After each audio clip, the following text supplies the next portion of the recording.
All right, so let's go ahead and get going. This is on Reponomics. All right, so again, this is not my own work, but I'm going to lecture through this. Okay, but this is Reponomics, circa 2002. But here's what I want to do. I want to go through it so that you understand it, and then we have on the green sheet that I gave to you some examples that we're going to go through. All right, so let's move ahead. Okay, so we just got done talking last week about the money market graph. And we talked about, and we'll continue, I'll review here, right, the three different things that the Federal Reserve can do to shift the money supply and all those things. Okay? So today what we're going to do is we're going to introduce the loanable funds graph. It's in some ways similar, but in other ways different. But we're all related, and as we start to think about the free response questions for AP Macroeconomics, you're going to have to know how these all intertwine with each other, so it's going to be good to understand how these work. All right, so we'll start by drawing both the money market graph and the loanable funds graph. So what you might want to do is in some of your notes, draw the loanable funds graph so that you're able to do this very, very easily. All right, so again, the money market graph over here on the left. Remember, money supply is vertical. We got the demand for money. We got the quantity down here. The nominal interest rate, that means the interest rate right here and now, not adjusted for inflation. The loanable funds market is a simple supply and demand graph. Okay, so it looks like a typical supply-demand, thrown up the bones type of graph. All right, so what we have here, though, is R. Notice that this is R. This is the real interest rate. So if you were listening to music back in 1999, right? The real Slim Shady, right? This is the real interest rate. Please stand up. Yes. All right. So this is the loanable funds market. So we're going to want to understand, well, what is the loanable funds? How is it different than the money market graph? Okay. And down here we have the quantity of loanable funds, and your axes can be the real interest rate up on the vertical axis and the quantity of loanable funds on the horizontal axis. Okay. So let's start with the money market graph. Let's just review, like any good TV show, right? Previously on 24. Laguna Beach or whatever, 24. Laguna Beach isn't even around anymore. No. I don't watch that show that they do previously on Jersey Shore. Yeah. Do they? Okay. Previously on Jersey Shore, they drank, they got in a fight, and they procreated. All right. Okay. All right. Hey, do you know that Snoopy's baby's due on the 21st of December? Yeah. Wow, that's important information. Dylan, thank you so much. Well, that just happens to be the day the Mayans predicted the world's going to end. So there you go. So Snooki having a baby, that means the world's going to end. All right. Let's get back to our money market graph. The money market is the market for short-term borrowings. That's the nominal interest rate. Right? The money supply is influenced by the Federal Reserve policy through monetary policy. So again, the three tools are the Fed can open market operations. Open market operations, which means what? Buying or selling security treasuries, bonds, mainly. They can raise or lower discount rate. Raise or lower the discount rate. Raise or lower reserve requirement. Raise or lower the reserve requirement. Okay, so let's look at reserve requirement first, just to review, right? So if the Federal Reserve decides to lower the reserve requirement, what is that going to do for our money market graph? It's going to increase what? It's going to do nothing. Right? There you go, until the banks lend money, right? Okay? It's going to increase excess reserves, right? Excess reserves are those funds the bank can lend out, right? If the banks make loans, then we have an increase in the money supply, shifting money supply to the right. Okay, so there we see it shift to the right, causing interest rates to drop. So now we have, right, this new interest rate, but now at a lower level. All right, so that's nothing new. That's a review. Okay, so if that happens, right, we're going to have an increase in consumption and investment with the lower interest rates. Thus, what's going to happen to aggregate demand, aggregate supply graph? What's going to happen? Increase in aggregate demand. Consumption investments are components of aggregate demand, right? So you have an increase in aggregate demand. All right? So, discount rate. Discount rate, again, is what? The rate that Banks loan money, or Federal Reserve loans money to banks. Federal Reserve loans money to banks. Or the banks get from each other. Federal Reserve. Okay, Federal Reserve to banks, right? Which then influences the federal funds rate, right? Okay. So discount rate decreases. A bank borrows from the Fed at the discount rate when the bank has too few reserves to meet the required reserves. Remember, the Fed is the lender of last resort. We don't want to be doing this very often. So this is not a policy, right, that we want to be doing very much. And the banks, and now after even the stuff that happened in 2008 with the bailouts, now they're actually publishing like who went to the Federal Reserve and stuff. So I think there's going to be less banks that are going to do this. So it's basically the very, very, very, very last resort that comes into play. Okay? So this might happen when depositors withdraw more money from their checking accounts than usual, or when a bank makes too many loans. Once people return to the bank the next day to make deposits, the bank now has more excess reserves, and they should be fine. Okay, so then what happens is that we have an increase in excess reserves. If we have an increase in excess reserves, the banks will make loans. The banks make loans. What's going to happen to our money supply? Money supply is going to shift to the right. There we see it again. What's going to happen to the nominal interest rate?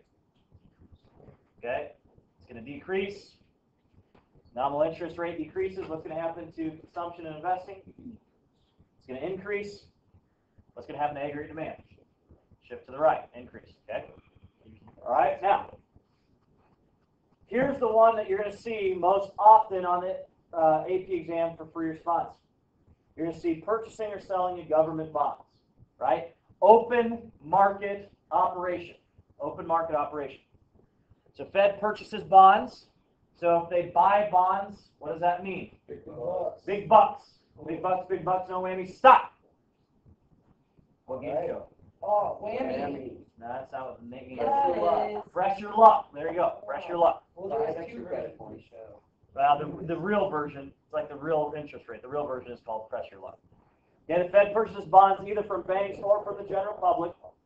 Right? If the Fed purchases the bonds from banks, then this will increase their excess reserves, right? Which means the banks can make loans, increase the money supply. We increase the money supply, it shifts the money supply curve to the right, and we have the same pattern that we've had before, thus causing interest rates to drop. Consumption and investment increase, shifting aggregate demand to the right or increasing aggregate demand. Okay, so those are that is the money market graph. Right? Those are when we look at the tools of the Federal Reserve, again, those are your three tools. Raise or lower the reserve requirement. Raise or lower the discount rate. And most likely, open market operations, buy or sell bonds. Okay? When the Fed purchases bonds from the general public, this has the same effect on the money supply and interest rates, but a more immediate impact in the economy. Why? Banks aren't required to, if the Fed buys bonds, versus, so think about this, right? If the Federal Reserve buys bonds from the banks, that increases their excess reserves, or Monica goes in and puts $10,000 into her checking account, or the Federal Reserve buys $10,000 in bonds, what's going to have a more immediate impact on the economy? Why? Why bonds? Directly affected the reserve. Like money's being like directly, instantly taken in and out of the Federal Reserve. Okay? What do you think?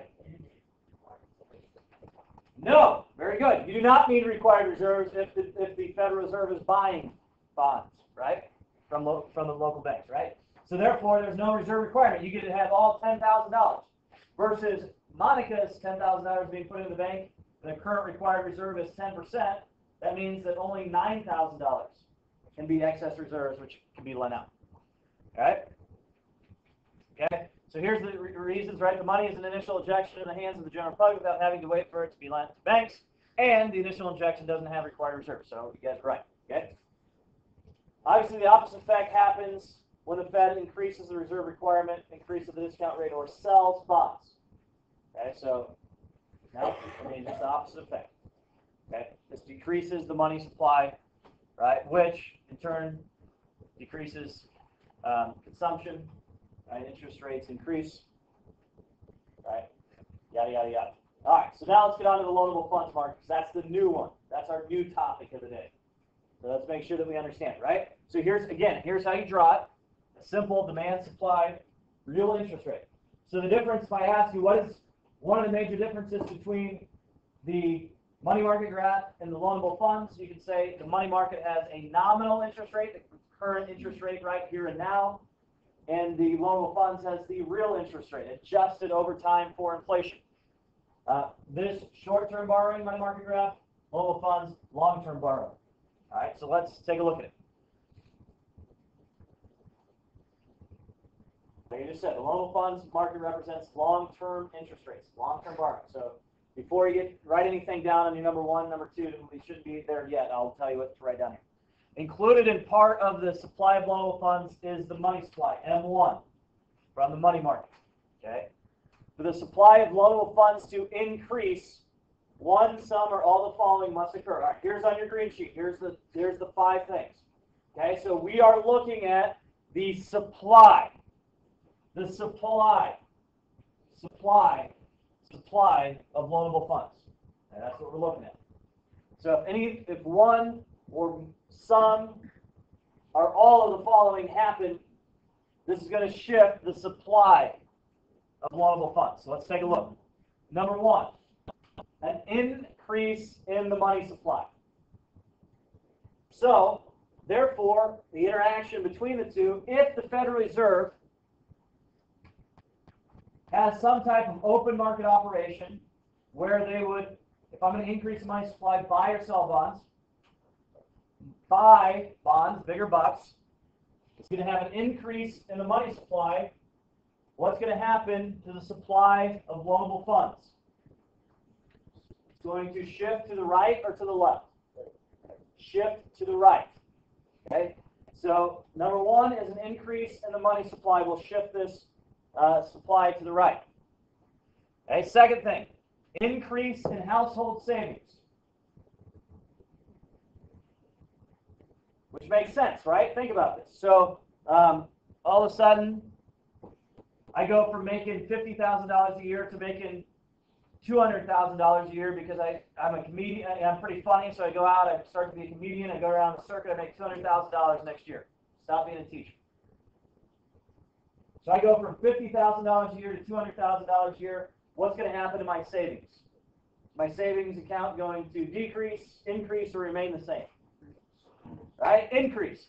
So if my savings account increases, what does that do for the banks? Right? They have more money to loan out. So the supply of funds that they can loan out has increased. So therefore, if households increase savings, that's going to increase the supply of loanable funds. Same deal with businesses. If businesses increase their savings. You know that Apple currently right now has $98 billion in cash. Cash. That would be nice. Right? Now, part of it is they've been talking to Warren Buffett, some other people. What should we do with this cash? But Steve Jobs wanted a lot of cash on hand in case there was ever something they needed to act really quick on, or put something in play that they didn't want to have to go out and borrow the money or whatever. Right? So Apple can act very quickly. Right? But as a business makes more money, they can increase their savings. As they increase their savings, that increases the supply of loanable funds. There can also be an increase in government savings. How does a government increase its savings? This is a foreign concept since the last 2 administrations have come in play. We haven't seen an increase in government savings. How does that come about? How do we increase government savings? Okay? Well, right, our spending has to be less than our receipts, what we get in taxes and those things, right? So therefore, we have to run a budget what? Surplus. If we run a budget surplus, we will have government savings. We haven't seen that since 2000, 1999, somewhere around there. Right? Right?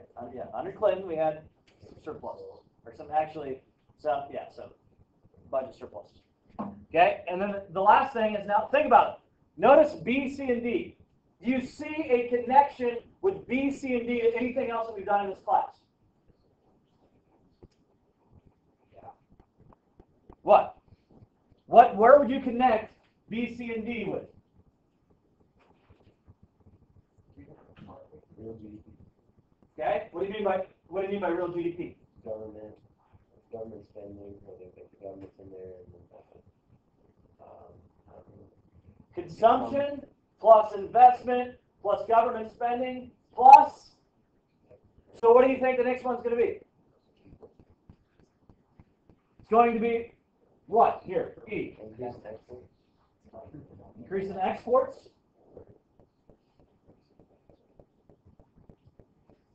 Increase in foreigner savings. Remember our Canada example? If the income or the GDP in Canada increases, that means that Canadians have more money to consume, and they also have more money to save, and more income, right? Part of that income is going to be seen, right, through savings, and some of that savings might be in United States banks. So if there's an increase in foreigner savings, we're going to see an increase in the supply of loanable funds. So those are your 5 areas. Loanable funds here. Yes, loanable funds here. It would increase their loanable funds too in Canada, but it also would perhaps increase because. supply of foreign savings are in U.S. banks. Well, yeah. I mean, because what you're saying is right is an increase in savings, right? If it's an increase in savings in Canada National Bank, it doesn't necessarily do much for us here in the loanable funds market in the United States. Okay. So those are the 5 things that you should have listed as number 1 through 5 as far as what determinants of supply for the loanable funds. Okay? Do you have any questions so far about where we're at, the supply of loanable funds? All right. So here's what we're going to do. We will start with an increase in the money supply. So if we increase the money supply, how do we increase the money supply? Okay, probably most likely going to happen with open market operations. What type of open market operation? Buy very bonds. All right, all I have to do is get some steroids. Okay, there you go. We're going to increase the money supply, decreases short-term interest rates, and increases the supply of loanable funds.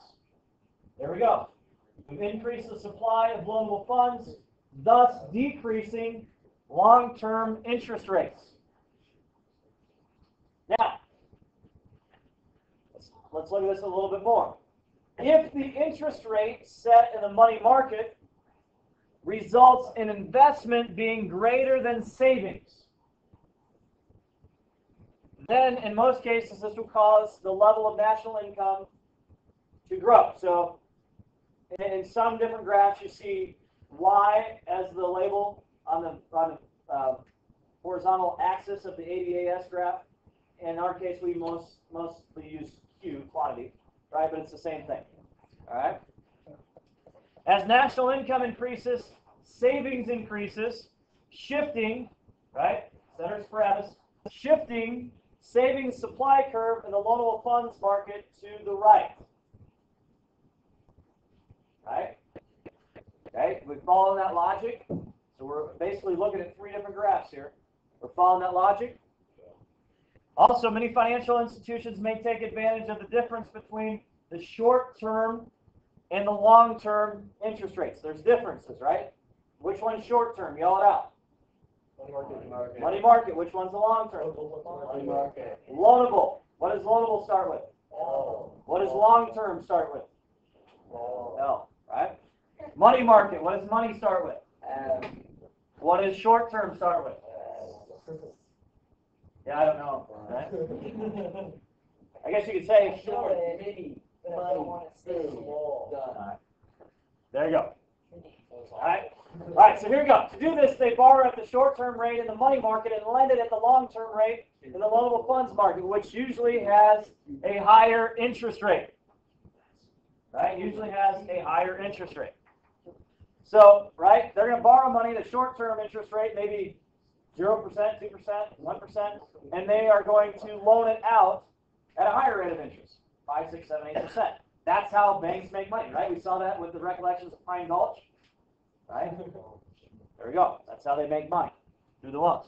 Okay, financial institutions receive the difference between the lower money market rate and the higher loanable funds. Again, that's how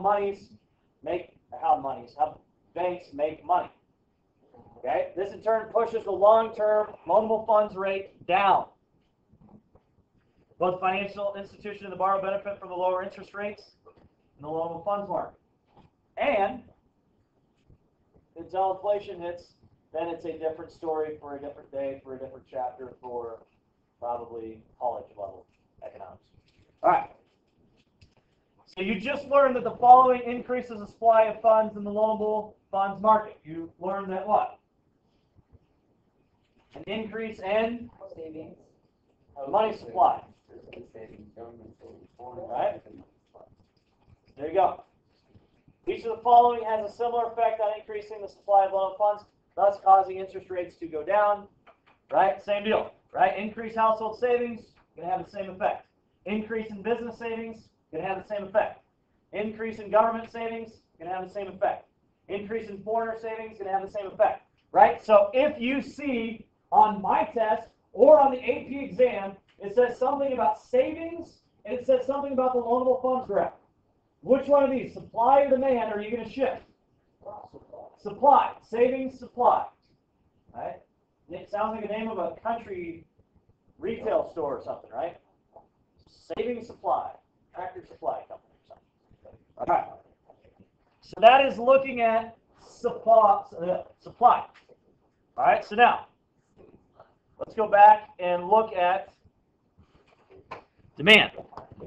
Thanks for the inspiration. You know what? I'm going to understand these concepts now. And I'm going All right, so let's look at. So now let's look at the second part. Let's look at part 2. This is looking at not the supply, but the demand. So you see on your sheet, there's 4 areas for the demand of loanable funds. All right. So now on the demand in the loanable funds market, the components that increase the demand for loanable funds are as follows. Get your pens ready to write. An increase in household long-term borrowing. What does that mean? long-term borrowing in households increases. Okay, well, we're talking about households. Who would be considered households? Okay? The individual, bless you, the individual. Right? Households. It's like buying a house. Buying a house, very good, right? Is a house long-term borrowing? Usually how long, what's the average that people? 20 years. 30 years, right? Usually 30 years. Is that long-term? Yeah, I would say so. What else would be considered long-term borrowing? What? What? Buying a car.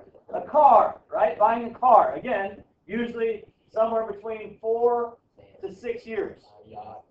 A yacht, yes. Helicopters that go with that. Yes, helicopters, Airplanes. right? Jets, right? Okay, anything that's going to be a long-term loan. Yeah. Does an apartment count? No. Why not? Right? We usually don't borrow money for an apartment. We just pay with the cash we have, right? Unless we are a business, right, and we're going to build an apartment complex. All right? So an increase in household long-term borrowing. What do you think B is going to be? Business long-term borrowing. Increase in business investment. Factories. New equipment. Right? New buildings. Any type of business investment. So if the economy is going well, it's going good, businesses tend to increase their investment. You notice as you drive down the West Dodge Expressway and you peer off to the south or to your right, and you see this big tower building going up. For what company? TD Ameritrade, right? They're investing long term here in Omaha. That's increase in business investment. Okay, both of these are considered private sector borrowing. Borrowing from the private sector. What do you think the third thing is going to be? Government. Not quite. We'll come back to that. Increase in foreigners borrowing. Right? So this borrowing can either be private sector borrowing by foreign households and foreign business, or public sector borrowing by foreign governments. And we will flush all this out here in a little bit to actually see how this interacts. Okay? And then the last one is demand for loan funds is all public sector borrowing, which would be an increase in government borrowing. Now, why would there be an increase in government borrowing? Where would this come from? Imports? Really excited. When would the government need to borrow money? And they don't have enough. All the time in our currently, right now? We don't try to. $42 trillion debt or whatever it is? We still have the Good, yeah. A lot of it to ourselves, right? Still love for the tea that we threw over. So when would we have to borrow money? Let's go think back to the budget. When would we have to borrow money? If what? Natural disaster. Okay, perhaps a national disaster. But just think about a normal year.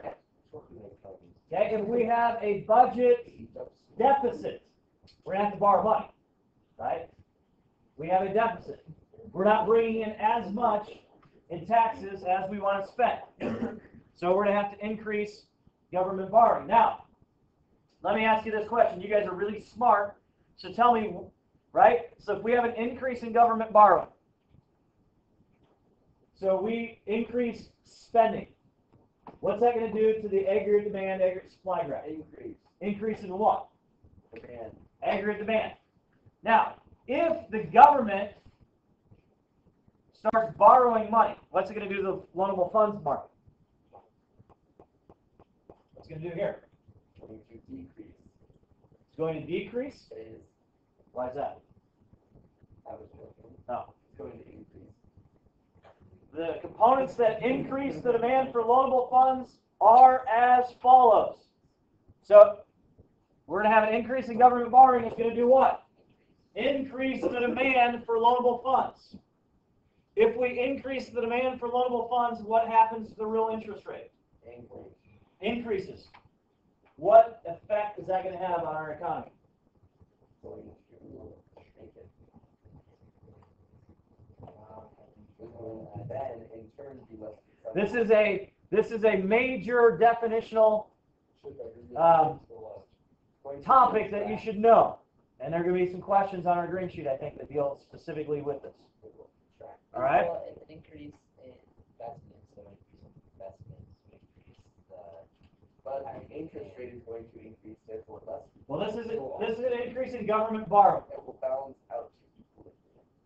If I increase, I don't know if I can draw this. Let's see if I can draw this. So if I increase, right? So I increase. Now what has happened? My interest rate. It's increased. Less people will consume. What? Less people will do what? Consume and invest. Very good, right? Less people are going to borrow in the long term, and less businesses are going to invest, because I don't want to invest at a higher interest rate. So this term that you want to write down in your notes somewhere is called, and it'll explain it here in a minute too as we go back, but it's called the crowding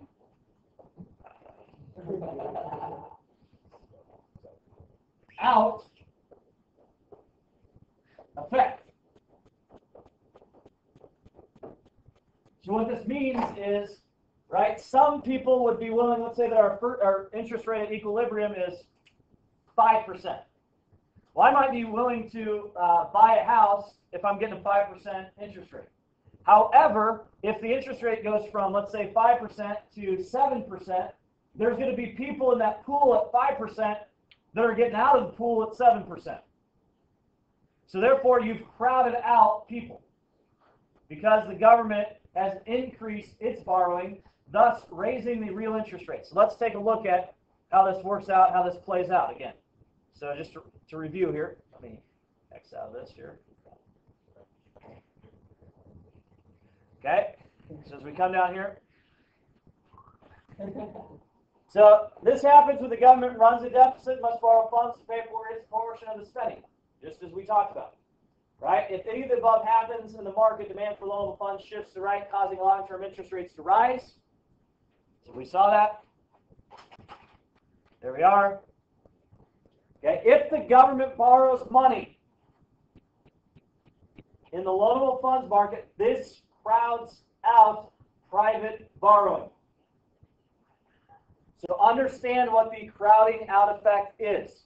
It is when the government borrows money because they are running a deficit, and that's going to crowd out household long-term borrowing, business investment, because the real interest rate has increased. So here we go. A recent study by 3 Georgetown economists found that an increase in projected deficits by 2% of GDP raises the spread between long-term and short-term interest rates by more than 1%. All right. There we go. That's the end of our information on the loanable funds. Again, you can review this information on REF. So hopefully you enjoyed that.